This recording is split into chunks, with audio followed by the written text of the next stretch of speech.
大家好，我是冯小厨，今天分享一道福建名小吃芋饺，希望大家会喜欢。首先碗中加入一把干香菇，用清水提前泡软。准备一个芋头削皮。朋友们，我买的这个是本地芋头，所以比较大，吃起来比较粉。也有很多地方地区的是那种小芋头，都可以。把芋头切薄片，尽量越薄越好，这样子等一下熟的比较快。给朋友们称一下克重，这些全部加起来410克，放入蒸锅里面蒸熟。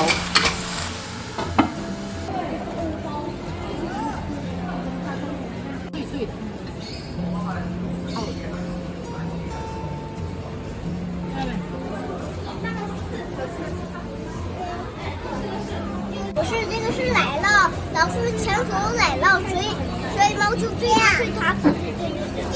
他还抢那个奶酪是吗？对。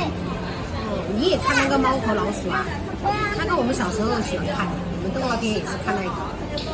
我也很喜欢看，我小时候也是很爱看的。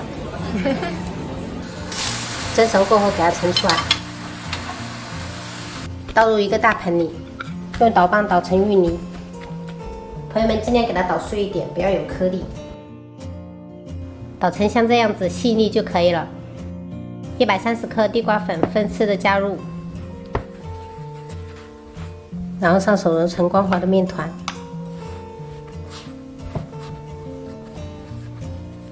做芋饺的这个面团不需要揉得特别光滑，像这样子简单能抱团就可以了。盖上一层保鲜膜，防止风干。然后我们现在开始做肉馅，准备一小块猪肉，先切片。朋友们，猪肉的话一定要这样子3肥7瘦的，这样子做肉馅的话就特别好吃了。然后接着给它剁成肉末。朋友们，剁肉馅的话还是要自己剁，这样子吃起来的口感都完全不一样。机器打的感觉也没有颗粒感。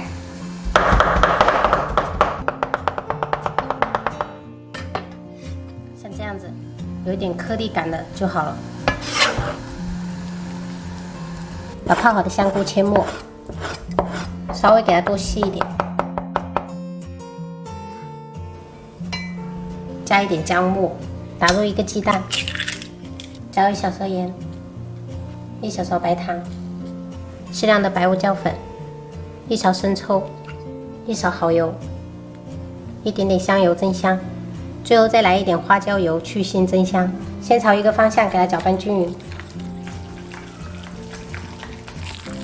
全部像这样混合均匀过后，加入葱花，再次给它混合均匀。朋友们，如果不赶时间的话，可以多搅一会儿，这样吃起来这个肉质特别的劲道，而且很好吃。好啦，饺子像这样子有点拉丝起胶的状态就可以了。取一撮面团，稍微给它压扁，然后给它做成一个小窝的形状，像这样子一个小窝的形状，稍微给它合一下，取一撮肉馅包进去。利用食指跟拇指给它收口，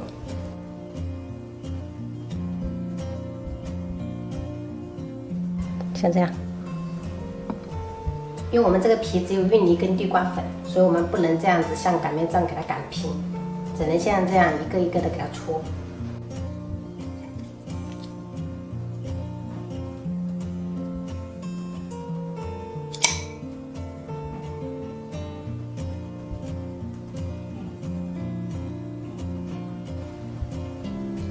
水烧开，下入芋饺。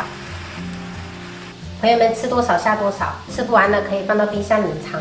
这些我等一下打算晚上煮。煮至芋饺全部飘起，再下入一点冷水，再次烧开就可以了。碗中加入一点点盐，1勺猪油，半勺香醋，1勺生抽，撒上葱花，淋入饺子汤，加入芋饺就可以开吃了。一道特色小吃芋饺就做好啦。朋友们吃过这种用芋头做的饺子皮吗？里面的肉馅搭配着干香菇，特别的香。这个芋饺是福建小吃，如果朋友们喜欢这种芋头的话，可以试着这样做一下，绝对不会让你们失望的。这种口感跟饺子皮完全不一样。好了，本期视频我们就分享到这里啦，喜欢我的视频记得关注我，我是冯小厨，下期再见，拜拜。